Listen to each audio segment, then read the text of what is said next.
Hi, welcome everybody. We'll get started in just a couple minutes.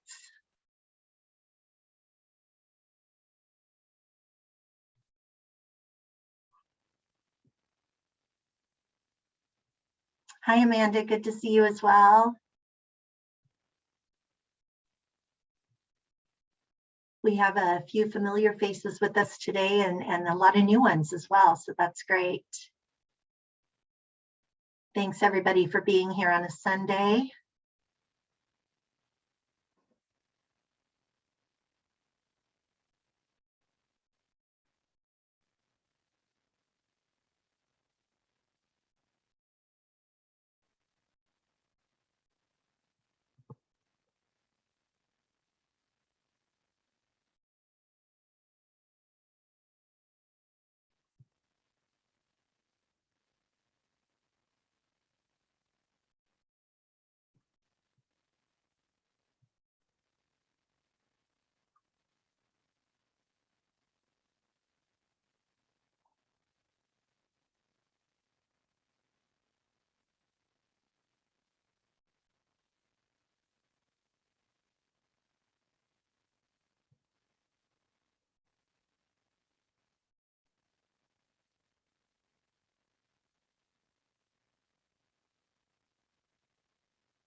And I'll give it about one more minute for people to get signed in, and then we'll get started. We still have a few people joining us.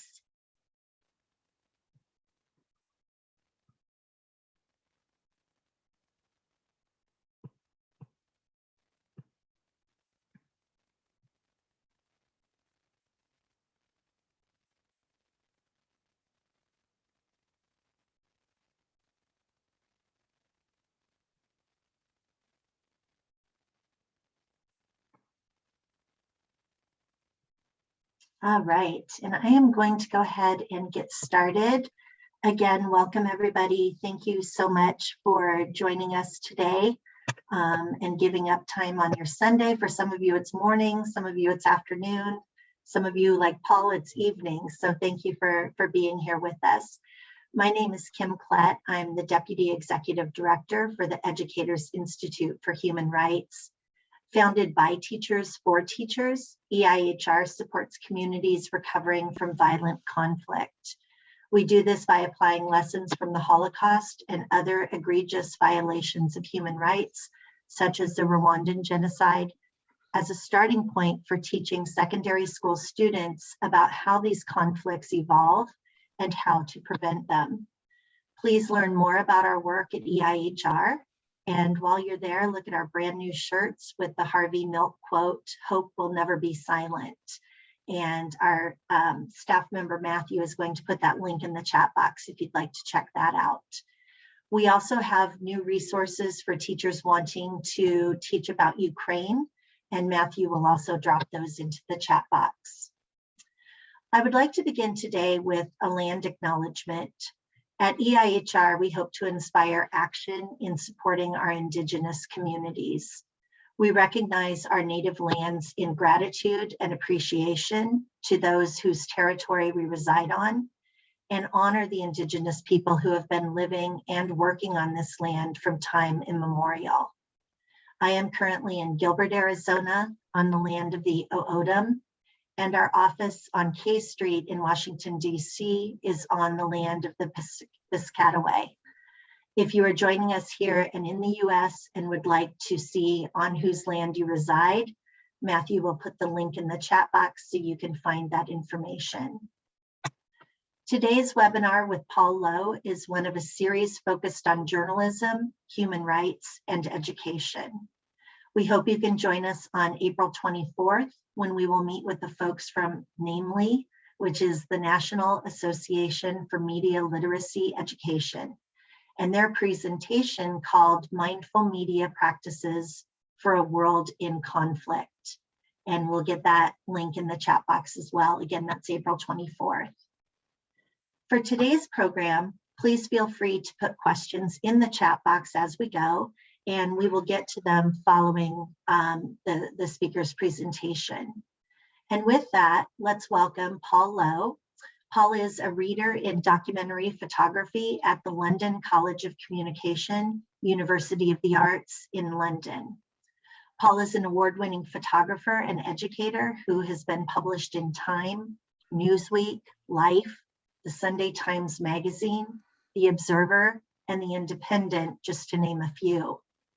He has covered breaking news the world over, including the fall of the Berlin Wall, Nelson Mandela's release, famine in Africa, the conflict in the former Yugoslavia, and the destruction of Grozny. He is a member of 7 Photo Agency. His book, Bosnians, documenting 10 years of the war and post-war situation in Bosnia, was published in April 2005.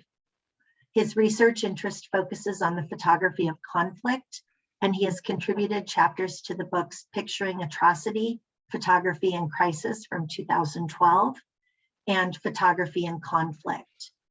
His most recent books include Photography Masterclass, published by Thames and Hudson, also Understanding Journalism, and Reporting the Siege of Sarajevo, published by Bloomsbury Academic Press. His forthcoming book, Testimonies of Light, Photography in the Balkan Wars, is due to be published in summer 2022 by Routledge. And with that, Paul, thank you so much for joining us today, and it's all yours. Thank you very much, Kim, and thanks very much for the invitation. Can you hear me okay? Yeah. Great. Thank you. So I'm going to talk, I guess, for about 30 to 40 minutes, and then we'll, have time for discussion and conversation at the end. But do feel free, as Kim said, to put any questions or comments into the chat box while we're going. I'm happy to look at those as we go along, if it makes sense. I'm going to start 30 years ago in 1992 with my first visit to Sarajevo. And I think it's actually quite extraordinary to think this is 30 years. And yet, the issues that we were dealing with then are still very, very prescient today, not just obviously with what's happening in Ukraine, which I'm sure we'll come to at the end, but also clearly with what's happening currently in Bosnia and Herzegovina at the moment with the political situation and the way that ethno-nationalist forces are still trying to divide the country essentially for their own corrupt ends. And I think just makes it so clear that the work that we do as journalists, media people, photographers, educators, historians, political scientists, it's incredibly important. And sadly that cry of never again is a very hollow one as we look back at the events of the 20th century and now the 21st century, because we don't seem to be able to prevent these kind of mass acts of atrocity occurring. And I think obviously what's happening at the moment, not just in Ukraine, of course, but in many other conflicts around the world is a sad testament to that. So I'm sure we'll be touching on some of those themes as we go through. But what I was going to do, I think some of you may have already watched the short video that I think was posted up by Kim very kindly to promote the session. So I'm not going to go over that. I won't show that. But what I was going to do is just talk through some of the photographs that I made during the siege of Sarajevo between 1992 and 1995. I give a bit of a backstory to some of them and talk a little bit about some of the issues and the challenges and the privileges in some ways of being a journalist working in the field in this kind of situation. And then also reflect a little bit on how my perspective on these images has changed over that period of time and what I'm now doing with them with exhibitions and curating and my educational work.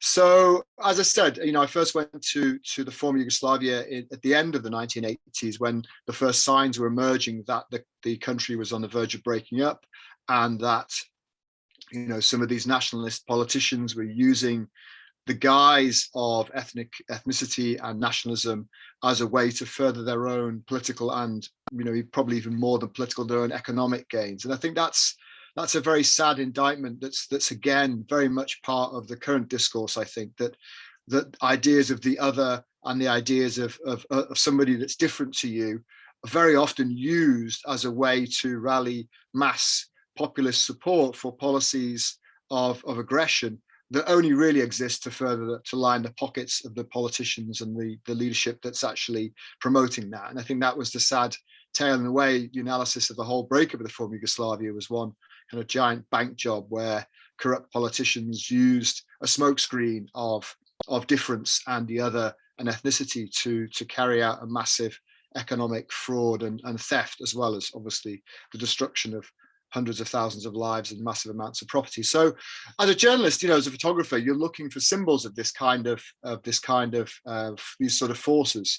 And I studied history at university, trained as a historian originally, and then I went and studied documentary photography and photojournalism at postgraduate level.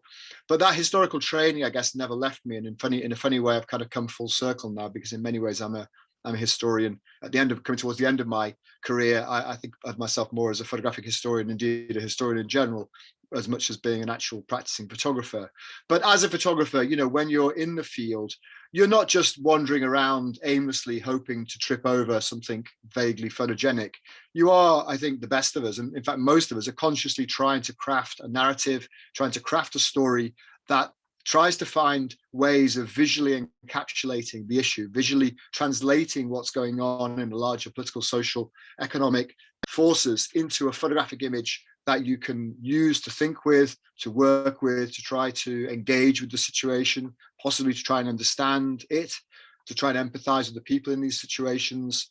And, I think most of us would say we are trying to change people's minds. We are trying to affect some kind of change, sadly, not always very effectively, as obviously the history of what happened in the former Yugoslavia, and indeed what's happening today in Ukraine, is testament that journalism, photography can tell the story, it can provide the evidence, but it's then up to other people to act on that and actually do something about it.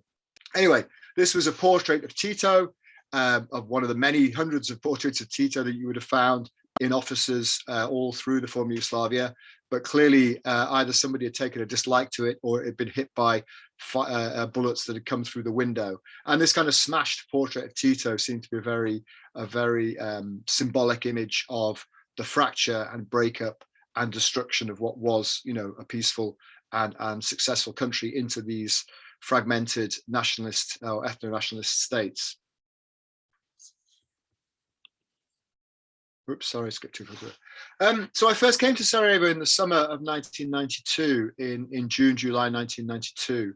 And I think, like many other journalists who went there, I was really drawn to the story because of this incredible situation where a modern European city, civilized, cultured, a capital city of a new country, was under siege. And I was really drawn to this to see what was happening there, to see how ordinary people responded to this extraordinary situation. By this point, I'd already covered some conflict. I'd already been in some pretty difficult and dangerous situations in Romania, for example, during the revolution there, at the beginning of the war in Slovenia and in Croatia.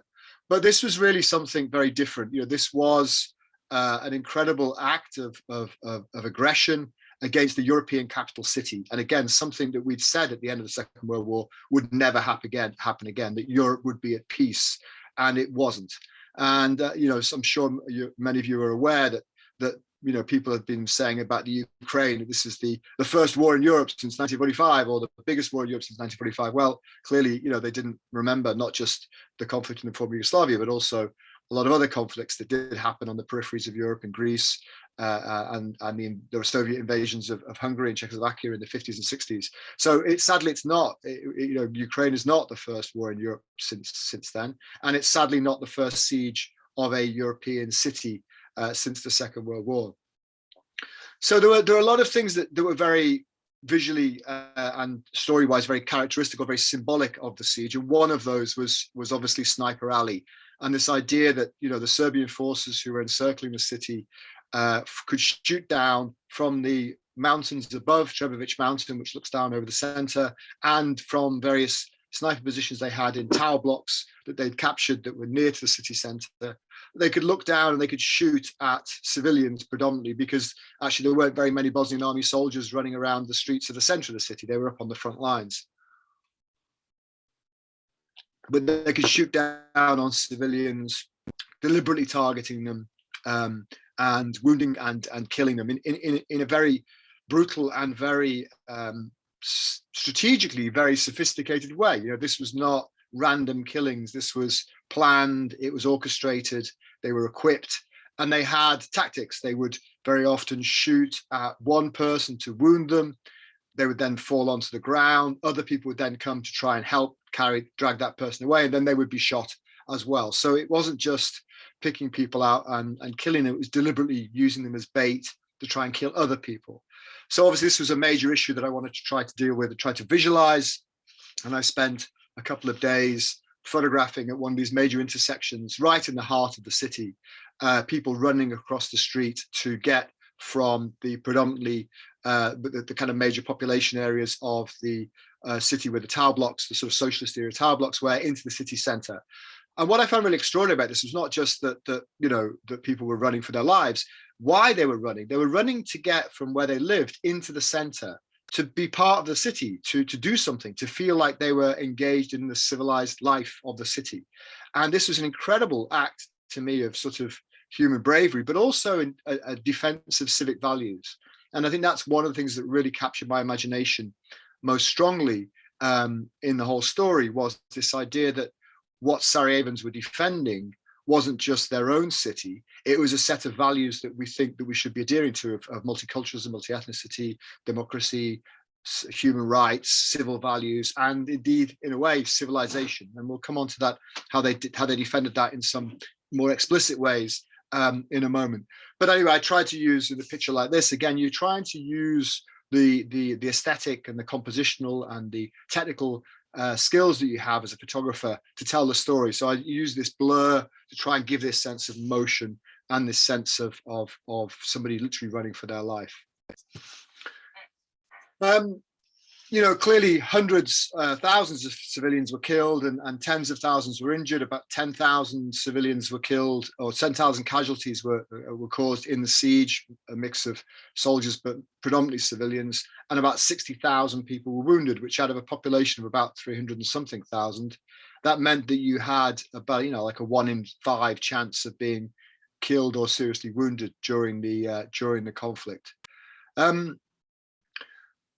This was in 1994. I was driving with a friend of mine from Reuters. We were basically cruising the streets, which as a journalist is something that you would do. It's kind of one of the strange routines of journalism, is that you would go out seeing what was happening. You have to get out. You, as a photographer particularly, you can't just stay in the hotel or in an apartment. You have to go out in the streets and find out what's happening. And we were driving around in my colleague's armored car, and we heard a huge bang a street away.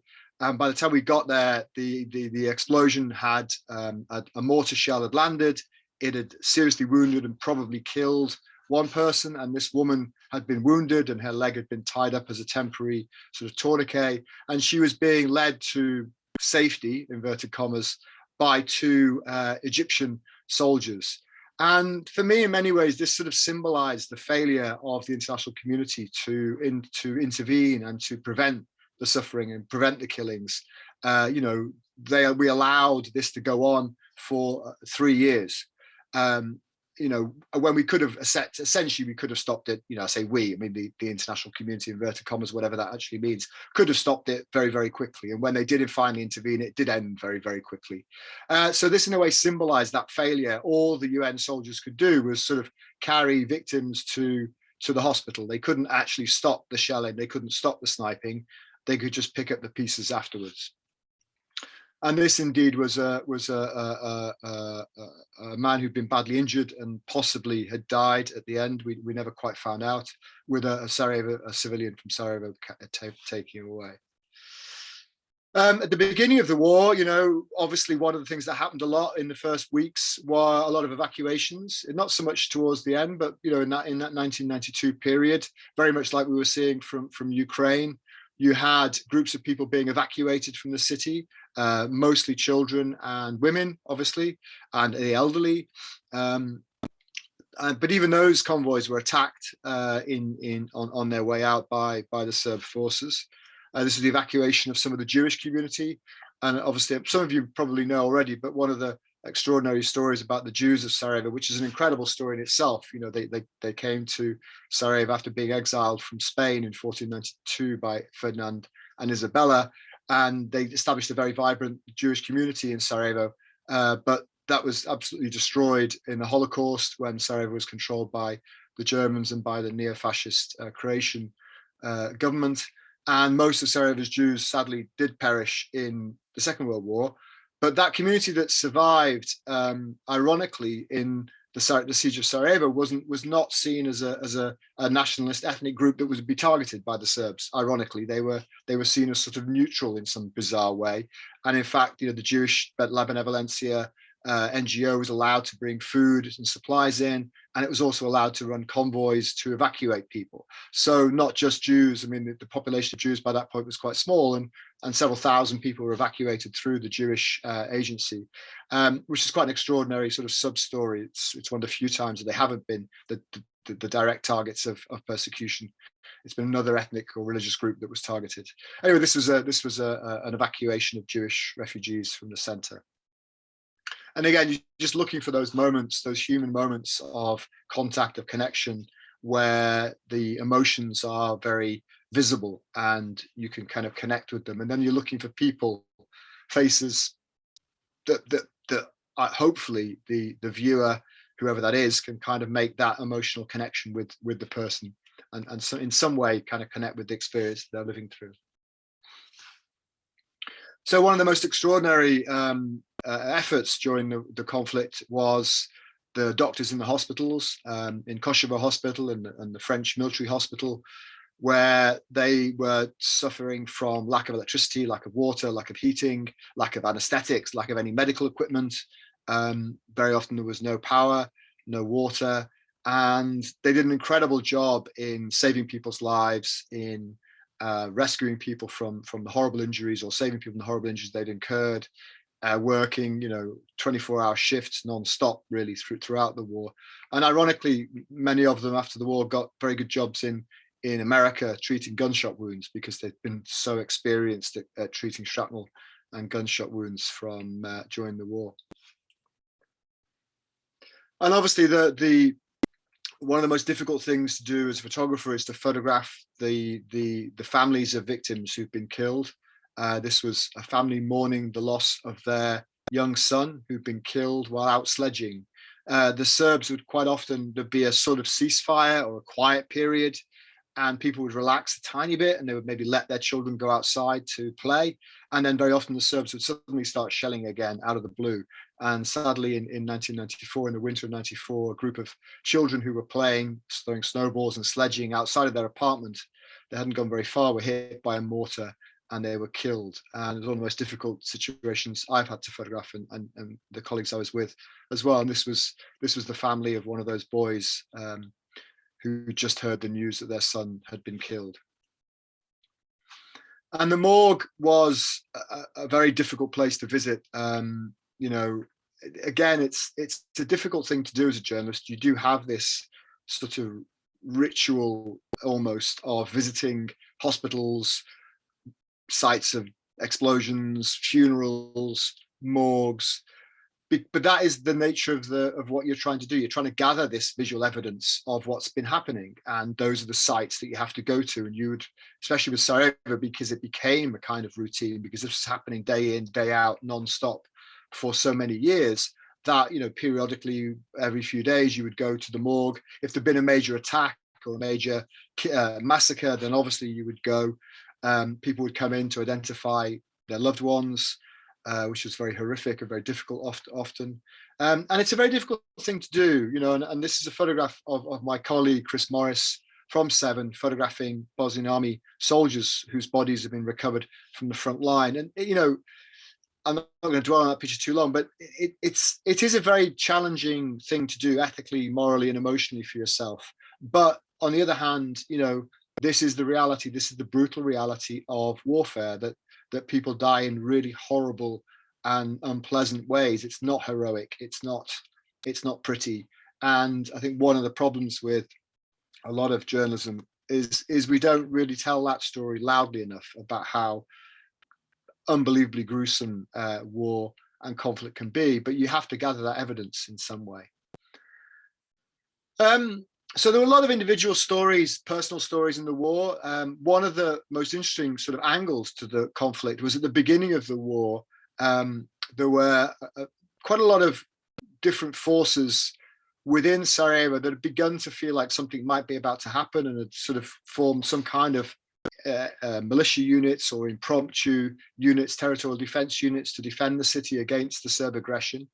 And one of the most important actors, as it were, or agents within that space were criminal gangs. These were quite well-established gangs that had some sort of infrastructure, some sort of organization, some sort of hierarchical leadership. Obviously, they had access to weapons, they had access to funds, to resources, they had access to contacts outside of the city, but they also wanted to defend their city because it was their city. So there were a number of these sort of warlords that emerged. This is Cielo, one of the most famous ones, who was a young gang leader who was been involved in various armed robberies and outside of Yugoslavia, but had a gang.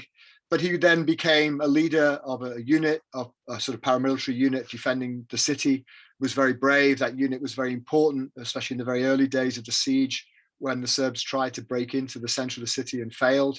And so he was a very popular, sort of charismatic local figure with a very, contested history, obviously, but, an interesting character. And we went to photograph him. And he showed us his pit bull terrier that had been trained to attack anybody that pointed a gun at him.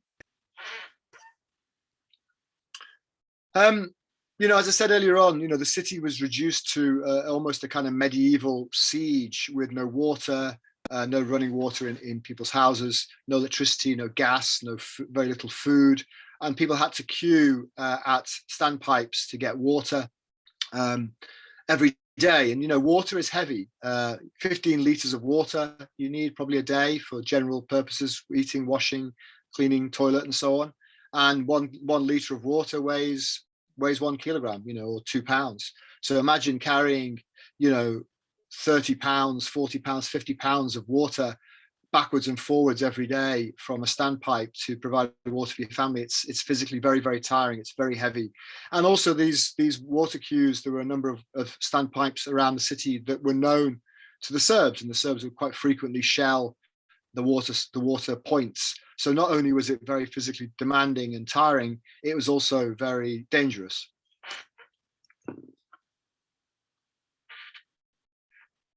And as I said earlier on, food was very scarce. So people resorted to literally picking leaves at the early part of the siege. As the siege progressed, people began to turn parks and playgrounds into gardens growing vegetables. They managed to get seeds. Some seeds were sent in as humanitarian aid, for example. But at the early part of the war, people were literally picking green leaves out of the grass, and then even selling these kind of green bits of whatever on the market. So this is a woman selling to some sort of, you can see middle class, women here fighting over a couple of pieces of dock leaf on the market. This is the summer of 1992. So I said earlier on that in many ways the siege was a battle to defend the values of civilization, and that battle was fought with art and culture as much as it was with rifles on the front line. And I was really fascinated by that angle to the story. So I think probably more, arguably more than any other photographer, certainly, it was something that I really engaged with, and I documented a lot of the different aspects of the cultural life of the city under siege. I think in the first few months, obviously, nothing really happened because it was so brutal and so dramatic and so sudden. But as the siege began to progress, artists, musicians, theatre performers, filmmakers, they asked themselves, what's my role in this? What should I do? And I think they answered that with they should carry on doing what they do as creatives. So, this is the Sarajevo String Quartet performing in the ruins of Vječica, which was the town hall, the National Library that had been destroyed by incendiary bombs from the Serbs fired down from Trevovic. And so there were impromptu concerts that were set up. There were dozens, if not hundreds, of theatre performances took place during the siege. Probably the most notable, obviously, was Susan Sontag, who came to Sarajevo multiple times, I have to say. She wasn't one of those Western celebrities that came just for the headline and then left. She did come repeatedly, and she, did obviously direct and produce Waiting for Godot, or at least one act of it, with local actors from Sarajevo. And I was privileged enough to be able to photograph that whole process, really. So I photographed the rehearsals and then the productions and so on. But this was just one of many theatre performances that took place in the city during the siege. And it was often word of mouth, because again, if the Serbs found out where a performance was going to take place, they could shell it or they could attack it. So often it was done last minute and by word of mouth. And there was even, as some of you are probably aware, the famous Sarajevo Beauty Miss Sarajevo contest, which became sort of immortalized by U2's Miss Sarajevo song, which is quite extraordinary. They had this, Miss Sarajevo 1993, I think it was, in one of the theaters in the city. So the other thing is that, I was really struck by as well, it's just these ordinary moments of normality of life goes on, because again, after the beginning of the siege, when everybody was just terrified to go out or to do anything, at a certain point, you just have to keep on living. You can't just live like a rat in a cellar. And so a sort of strange sense of normality under siege conditions began to emerge. Kids would go out and they would play on the street where they're next to a tank trap. A lot of the time people were just bored. There was no television, there was no, people could listen to the radio if they had access to a battery, or perhaps occasionally electricity came through. There were newspapers, but they were very scarce.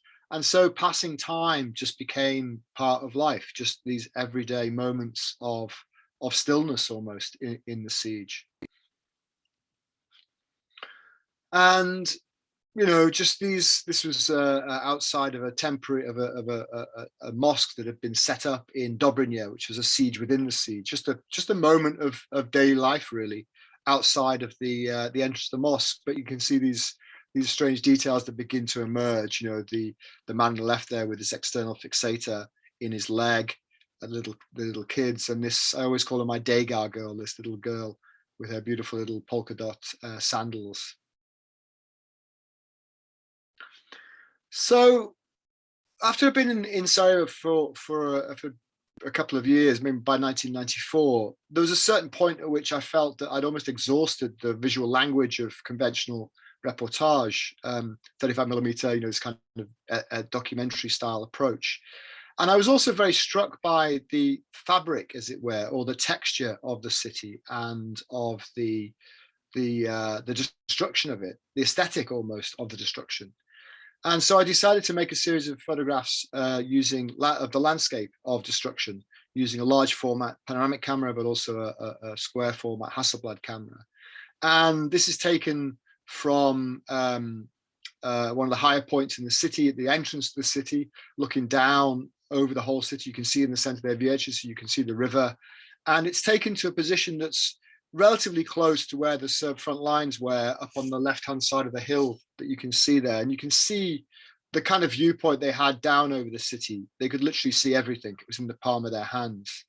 And I took this set of pictures to editors, and this is towards the end of 1994, beginning of 1995.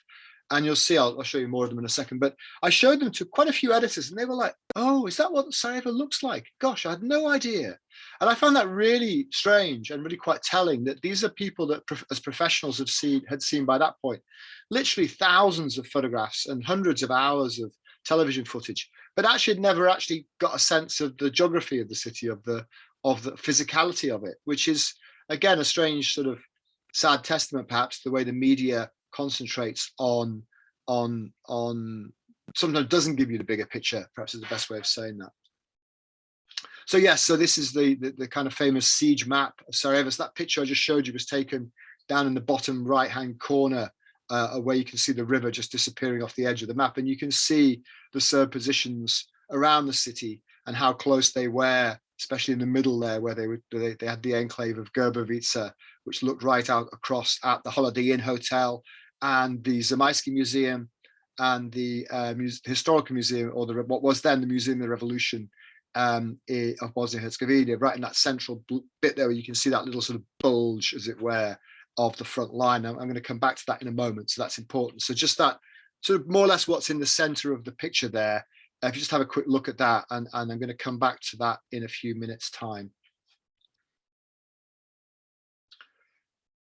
So there were some I found really extraordinary and quite fascinating sort of architectural features, if you like, the architecture of destruction, or the architecture of resistance even. And one of those was the way in which the citizens created defenses to try to shelter and protect themselves from snipers and from shelling. And so this is a giant piece of a blanket that had been hung across a street intersection to block the line of sight of Serbian snipers. So although it wasn't bulletproof, clearly, if a sniper can't see you, then he can't shoot at you. So it wasn't any defense against shelling or mortar attack, but it was defense against snipers just by blocking their vision, which I found quite extraordinary. And this was a barricade made out of cars and sandbags in the center in Marian Dvor, quite close to that area I just mentioned a few minutes ago. And one of the strange sort of things for myself is because I spend a lot of time in Sarajevo. My wife is from Sarajevo, and so I live between Sarajevo and London. And I'm constantly kind of obviously coming into contact, being reminded of these photographs by walking through the streets, but also coming into contact with people, you know, most of the people I meet here had some experience from the war. And I distinctly remember when I made this photograph of looking at this set of cars, which in a way are like a miniature representation of the Yugoslav car industry. You've got all sorts of different makes of cars that were manufactured in Sarajevo during the years.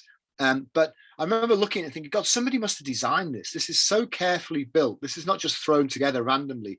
These cars have been very carefully stacked on top of each other and neatly created as a barricade to save people's lives.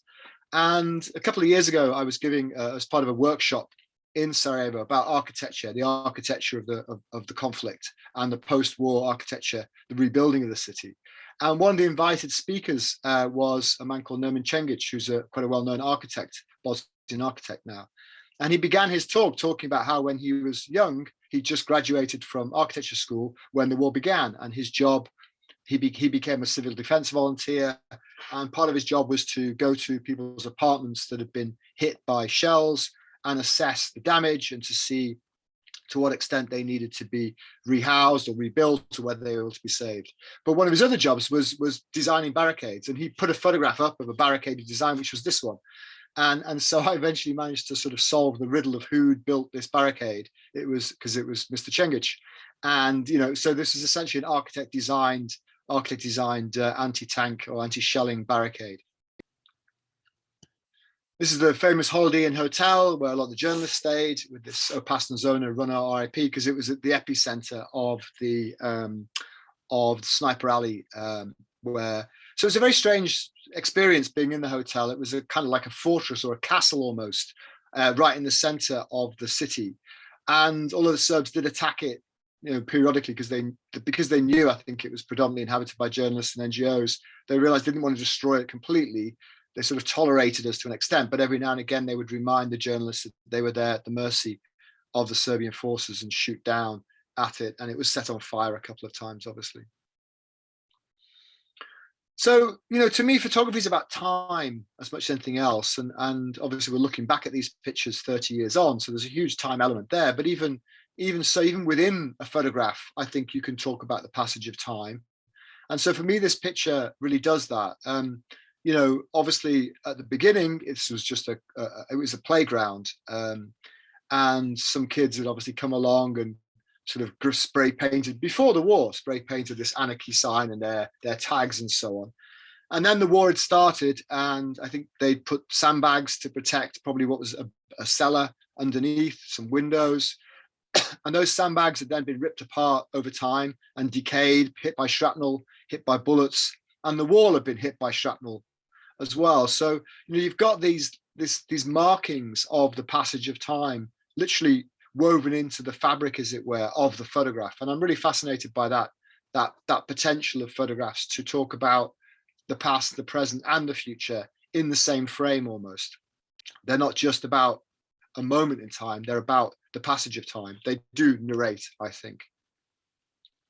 This was a destroyed car, but I was really struck that it looked like some strange animal head, almost like a strange modernist sculpture by kind of Italian modernist sculpture from the 1930s or something like that. This is Evacuations looking up at the cupola, destroyed cupola of the library. One of the very famous or the infamous Sarajevo roses, these impact points when a mortar hits the ground, it hits at an angle, and the shrapnel is sprayed out in this sort of flower-like pattern, and they were called the Sarajevo roses. And indeed, if any of you ever come to Sarajevo, or you're from Sarajevo, as you walk the streets, you'll still see many of these left scarred on the tarmac, and many of the ones in the center have been filled in with red acrylic sort of paint to make this very powerful statement of memory and loss. So yes, this was the front lines, just to show the absolute devastation and destruction caused by modern weaponry at point blank range. This was literally a front line that had been fought across street to street. So this was, looking from one front line across to where the enemy had been. As I said, I became really fascinated by these, by the barricades and the construction of them, and again by the passage of time. These kids have come and they've graffitied the barricade, which is quite extraordinary. The front lines looking out towards the airport in Dobrinja, which has now been almost entirely rebuilt. Quite an extraordinary testament to the adaptability of concrete. This was shooting out from a container that had been hit, a shipping container that had been used as a barricade that had been hit by a shell. And this is the interior of Evacuations, the National Library, which was completely destroyed by fire, as I said earlier on. And thankfully now has been completely restored to its former glory. And in fact, I'm going to be having an exhibition of my Sarajevo siege photographs there in April to mark the 30th anniversary of the beginning of the siege in April the 4th. And the last picture that I'm going to show you is of unnamed graves in the cemetery, the Lions Cemetery in the center of the city. Obviously, one of the most difficult things was the burying of the dead, because many of the main cemeteries were too dangerous to go to because they were near the front lines, and so parks and gardens and football pitches were converted and turned into cemeteries. And the Lions Cemetery became one of the most famous of those because it was very close to the Kosovo hospital. So people that had been killed, who'd been taken to the morgue there, were often buried there.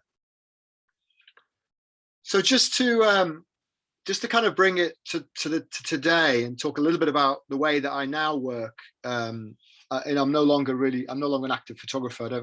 I do some photography, do take pictures still, but predominantly what I do now is write and research and curate. And so this is an exhibition that I've just curated that opened in November last year in the Historical Museum of Bosnia and Herzegovina, which was the Museum of the Revolution.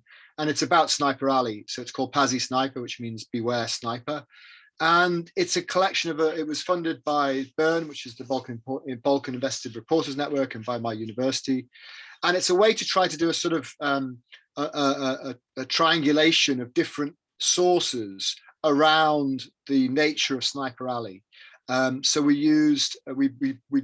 worked with a group of architects called Project V, who had we produced together a digital rendering of all the buildings around the Sniper Alley, the center of it, that area I showed you earlier on the map that we talked about earlier on, the area around the museum and the Holiday Inn. So we built this 3D model of that. And then we also used some of my photography, some of those pictures I showed you earlier on of people running, because I did a whole sequence of those pictures of people running across the street, shot from the same camera position. We projected those with the sound of sniper fire. On the left-hand side there is a report from the ICTY, from an expert witness in the trial of one of the Serb generals who was commanding the forces that were besieging Sarajevo and he was finally found guilty of those charges. And this is a report by a Dutch sniping expert who was a trainer, an officer who trained Dutch snipers. And it's a very chilling document because he describes the mentality, the training, the skills of a military sniper. He goes into great detail of analyzing specific sniper attacks on civilians in the city, and essentially tells you that anybody that was working as a sniper knew what they were doing. They knew they were targeting civilians. It would be very clear to them that these were not soldiers, these were not combatants, that they were attacking civilians. And we printed out the entirety of that 68-page document on the wall as a kind of archival memory, as it were, of what was happening. You can see another angle of it here. So here you can see those tower blocks on that sort of top left-hand corner of the model there are where the Serb snipers were. They were shooting down across the river down into the center of the picture there, you can see there's a Maisky Museum, and just behind that on the right there, you can see the outline of the Holiday Inn. And we also included 2 artworks by a Bosnian artist called Adela Jusic, whose father was a sniper for the Bosnian army side, who was killed by another sniper. And she made 2 video works early on in her career as an artist that dealt with that legacy of sniping on her own family. So we included those as well as another perspective. We also included photographs taken by AP, Associated Press photographers, of these ones of because the museum itself was the epicenter of the sniping. So we had photographs taken literally on the steps of the museum, which sort of located it in the center of the siege. These are taken by Richard Lama and Enrique Marti. And then finally, there was a very horrific incident that took place in November 1994, which was what we kind of opened the exhibition about, when a young boy called Nermin Divovic was shot dead by a Serbian sniper. The bullet passed through Divovic's mother, who was with him, and killed him, sadly. And the body was then recovered by a UN firefighter called Trevor Gibson. And Trevor came to the exhibition, in fact, donated the uniform and the helmet that he was wearing on that day to the exhibition. So that's now in the museum's collection as well. So the idea of the exhibition really was to use, there are other elements to it too, but it was to bring together all these different sort of narratives, all these different viewpoints, if you like, to try to unpack and explain something of the lived reality of Sniper Alley and something of its legacy. And we're hoping the exhibition is going to tour. It's currently still on at the Historical Museum here in Sarajevo, but we're hoping it's going to be touring regionally and to some other countries as well. So in a way, that's kind of to bring my own story full circle. That's predominantly what I'm trying to do now, is find ways to, go back to these histories and rework them and re-examine them and find what lessons from them we can still find the value of them, or the importance in many ways of them in the present day. And I think when we planned this exhibition, we started planning it obviously, a couple of years ago. It's taken about 1.5 years of work to put it together, when things in Bosnia weren't great, but they were relatively speaking better than they were or are now. So when we opened it, it was at the beginning of this whole new wave of Republika Srpska and Dodik's attempts to destabilize the political culture of the country for his own ends. And so it's become even more prescient and even more symbolically important in terms of keeping that narrative, keeping those memories going, and that sense of trying to learn what we can from the past. And indeed, obviously I've done a lot of work with EHHR and PCRC, the Post-Conflict Research Centre. I can see Alma Zira was here, I think, earlier on, and hopefully still with us, yes. And we've done some fantastic work on trying to find ways to explore and understand what happened in Bosnia and make that relevant to today's generations, both in Bosnia and in the rest of the world, and also to find out how we can use the experiences of things like the Holocaust in understanding and helping people work with what happened here.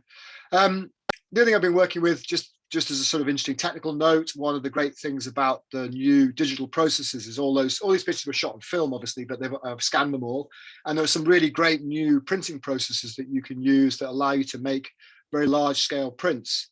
So this is the entrance to the gallery, and you can see I blew up one of my photographs from the siege to almost life size. And so you almost feel like you're standing next to this man who is waiting to decide whether to run across an open bit of ground to risk his life to get to the other side, as it were. And yes, so we'll leave it there. So thank you very much for your attention. I'm very happy to have some questions or conversation. And I think obviously one thing we can think about a little bit is the parallels, the very sad and tragic parallels between what's happened in Bosnia and perhaps what's happening at the moment in the Ukraine. So thank you very much for your attention so far. Well, thank you. We do have a question in the Q&A because a lot of us are educators on this webinar. And they ask, while you were showing us the images, I was wondering about the choices that you as a photographer had to make. Are there official guidelines for war photographers that you generally adhere to? If yes, did you ever find it challenging to follow? Absolutely. Or do you follow some of your own sort of personal code when making those choices? So we'd like to hear more about that. Yeah, absolutely. I mean, there are in most, certainly in the US, the UK, and so on, there are general codes of ethics that are produced by journalist organizations. So, like, for example, there's the NPPA, the National Press Photographers Association, there's the NUJ. There are things like the Poynter Institute and the DART Center for Trauma Reporting, and they do produce guidelines. And then people like AP, BBC, Reuters will also have their own guidelines. And generally speaking, they're fairly, they obviously talk about not doing harm, and they talk about the things you kind of expect us to.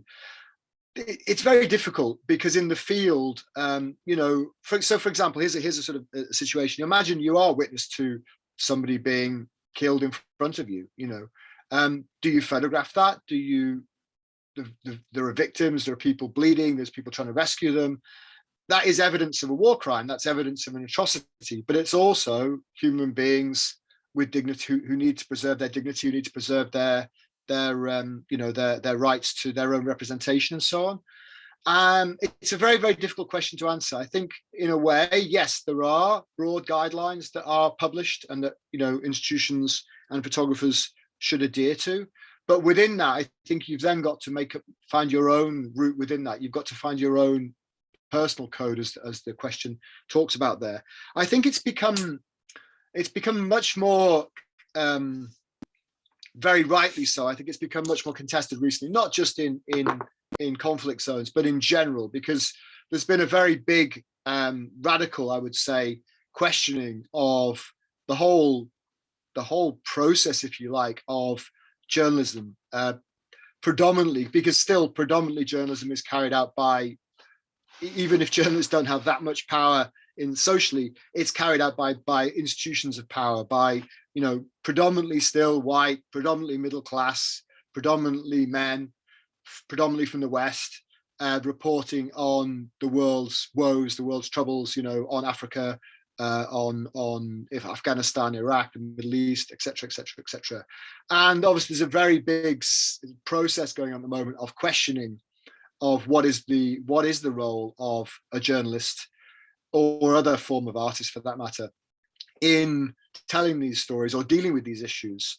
And I think we're going through a very problematic and very difficult, but very important process at the moment of trying to think through how to square that circle, really, how to behave and work ethically, responsibly, how to address all these really significant, important questions that the BLM movement is raising, that the decolonization movement is raising, about the role, the complicity in many ways of journalism and very much photography in creating these power disparities and embedding them in our discourses to begin with. And I think we're trying to work through that at the moment. And I think it's a very difficult space to work through, because on the one hand, I think you've got to accept that some of these pictures do harm and did harm and were part of institutional forces that created harm, undoubtedly. But also, many of them are very valuable. They did create change. They did create. Photography was used, as a part of human rights discourse right back in the 19th century with the Congo. In the Congo, one of the very first documented uses of photography to exploit to document atrocities was, Alice Seeley's work in the Congo in the 1890s that provided visual evidence of the atrocities of the Belgian government against the Congolese. So, photography has a long history, as it were, in human rights discourse and human rights work, but that doesn't mean that we should be blind to the problematics of how photographers and how photography operates. So we're very much in the throes of that discussion at the moment, and it's a very contested one, but a very, very important one. If that makes sense. I mean, we could go on for hours about that, obviously. But yes, I mean, at the end of the day, I think you've got to have your own. I think the important thing is you've got to work it out before you go. I think you can't be working these things out on the fly when you're there. You have to kind of think through your ethical position beforehand. Exactly. And that kind of ties into another question that I had, and that is, as teachers, we always have to make choices about which photographs to use in the classroom. And that's one Absolutely. of the things that I appreciate about your work, is that while I choose not to show graphic images, I also don't want to sugarcoat it. And so some of your photographs allow me to do that, to show the realities of the war, and yet also that kind of everydayness that people still live through. And whether that's looking at Bosnia, whether that's looking right now at Ukraine and the photos that we're getting from that, yeah, we're making those choices as well. So do you have any advice to educators about that? Yeah, it's a really, really difficult question. I think in a way you have to think very carefully about who you're working with, and you kind of have to adjust that. So, obviously, if I was presenting work at a conference of Holocaust specialists, we're dealing with these kind of images on a daily basis and extremely graphic ones. And obviously, there are many photographs that I've chosen not to show you today because they are too graphic, they are too difficult to deal with. So I think you need to be very careful. I think it's a delicate balancing act that we're working. I alluded to this earlier on, between working with images that have an effect, that have an impact, and work without them becoming exploitative or becoming too difficult to look at. Unfortunately, I think one of the dangers is that we end up with a slightly sanitized view of violence, and in many ways, photojournalism is guilty of that. If you think a lot of the pictures, even from some of the most horrific ones we've seen, they very often kind of frame it in a way that we can just about live with when we look at it. We're not shown literally, fragments of body parts on the, when a shell goes off. We're shown a wounded person being carried away with blood streaming down their face in the arms of somebody. It looks a little bit like a Pieta. That almost saying it glorifies violence, but in a way it creates a sort of a visual metaphor that we can actually look at and we're not totally repelled by.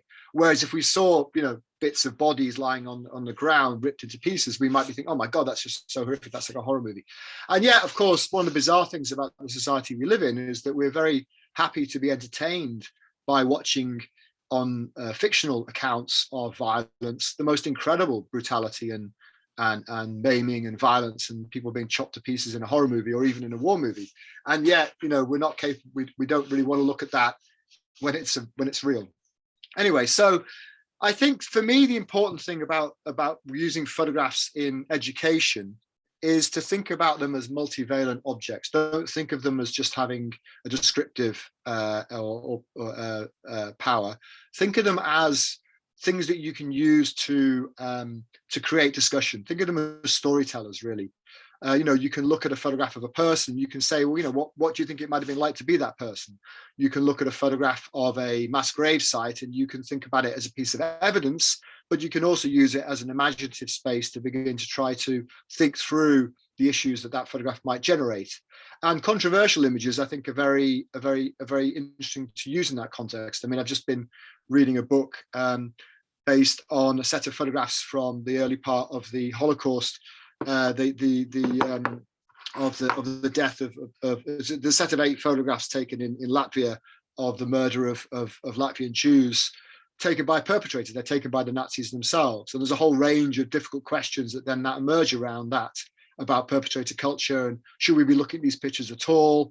So yes, I think the point is really to stop thinking of photographs as illustrations and start thinking them as agents and active things in the process, and use them to ask questions with, use them to think with, use them to generate discussion and dialogue, because they're very powerful. I think as I see them as spaces of imagination in many ways and spaces of performance, and not just as an illustration or as a pure description. Exactly, and that might be another thing to discuss with our students is, again, that role. You talked about the different roles that photographers have during conflict and, Absolutely. being that eyewitness. Yeah. So I think for the last questions we have in the Q&A, Vanya wanted to know about how you were able to get access to both people in their homes and to have some time there and access to the hospital. And then also, did someone hire you to cover the events or did you do it yourself? Sure. So access is very interesting. I mean, I think at the beginning, very much that we've seen the same thing in Ukraine. At the beginning of the siege, access was actually very easy. People wanted to tell the story. They wanted to get the message out there, because I think Bosnians and journalists, for that matter, we all rather naively thought that if we told the story loudly enough, provided the evidence, then the West would intervene, and very much is happening in Ukraine now, And I think the same thing's been happening in Ukraine. I think at the beginning, talking to friends of mine who are out there, at the first few days, it was relatively easy to get access. Now things are tightening up as it becomes more organized and so on. And in terms of people's everyday lives, people, generally speaking, people do want to tell their stories. They do want to let you into their life, and I spent a lot of time there, don't forget. I didn't just go in for a couple of days and leave again. I was there for weeks and weeks and weeks and months, on multiple trips. And you make friends, you become, you do connect with people, and you do spend time with them, and you try to, but also within that, as the other question there, yes, some people don't want to be photographed, and you respect that. Obviously, you say, fine, you go and find somebody else to work with. So, I think, and also, again, part of the job of being a photographer or a journalist is negotiating access and finding ways to get to places that other people don't want you to get to, through various different means that you use. And it's connections, it's persistence, it's trying knocking on different doors, as it were. But a lot of it's about establishing trust with your subject, that they will trust you to do something that is respectful and worthwhile, and will get the story out that they're trying to approach. I think Una's question there maybe about the war photographer we could finish on. Yeah, exactly. Yeah, the one Una has asked about what you would say to someone who wants to become a war photographer. A lot of people think it's a crazy decision and not worth putting your life at risk, but and then also, would you do it all over again coming to Sarajevo? Yeah. Well, absolutely. I mean, I've been asking myself that very question with Ukraine, because I'll be very honest, a lot of my friends, contemporaries, people I was with in Sarajevo they're not just photographers, but, journalists. So, people like obviously Ron Haviv, Eric Bouvet, Jeremy Bowen, Remy Ordan, they're all out there in Ukraine now. Well, there was a very good article just written actually by an American photographer who's quite experienced, which was a sort of set of guidelines for young photographers, because thousands of journalists have obviously headed to Ukraine, because very much like Sarajevo, it was relatively easy to get at least to the beginning of the action and to get there. And I feel like, the industry's grown up a lot, from 30 years ago. It's become much more professionalized. It's become much more, there's now high risk training for high risk environments in first aid. People have armored cars and body armor and so on. But his advice was basically, if you're not affiliated with an organization, if you don't have body armor, if you don't have backup, you don't have support, you don't have first aid training, you haven't done a high risk environments course, etc., certainly don't go near the frontline areas. Obviously there's lots of people working on the borders of Ukraine and Poland and so on, covering the refugees. I don't know what to say to that question. Would I still decide to come knowing then? I think what I've always asked myself as a journalist is, if I wasn't, the only way I could justify what I was doing throughout my career was if I was telling a story that wasn't being told. If I hadn't been there, which sounds a little bit over the top, but it is true, because most of the great works in photography and in journalism, for that matter, are the result of somebody very stubbornly pursuing something in a very single-minded way, and very often they're unique. They're not duplicated by other people, because somebody sees something or connects with something that is not being documented. And that in a way became my sort of litmus test, really. And if I felt that I was redundant in the sense that other people were covering it better than I could, then I wouldn't go. I think in retrospect, looking back on my work, I think, as I said earlier on, probably more than anybody else, I documented certainly the cultural life of the city, to an extent, the daily lived experience of people surviving the city, and certainly the architectural destruction of the city. Other people covered other things much better than I did, front lines, Srebrenica, even, the fall of Srebrenica, things like that. But I think the work I did, does stand the test of time. I'd like to think anyway, and has a value. And is connected. It is actually collected in some of the museums, yes. And there's a whole gallery called 11795 in Sarajevo, which is about the Srebrenica massacre, which is a very powerful experience, which is entirely based on photography. and the Historical Museum of Bosnia and Herzegovina. And in fact, there's a new museum I'm working with, which is probably quite a good place to end on because it has a very strong educational angle to it, which is being launched by BERN, the Balkan Investor Reporters Network, which is telling the story of the whole Yugoslav crisis through the eyes, or through the lens, as it were, to forgive the pun, of journalism. And that should be opening in Sarajevo in the summer. And obviously photography is going to play a very large part in that. Well, Paul, thank you so much. As always, we learn so much from you every time we've met with you. So thank you so much. Everybody, thank you for joining us. Matthew is going to put in the chat box the links once again in case you missed them for our upcoming webinar on April 24th that continues this important topic and series. He'll also put the webinar, or sorry, the links for the t-shirt sales, and then also for our Ukraine lessons that are up on our website. So please peruse those. Again, Paul, thank you so much. This has been a real delight. Thank you very, very much. And thank you all everyone who attended for all of your patience and time and for giving up your Sunday. Thanks very much. Thanks, Heber.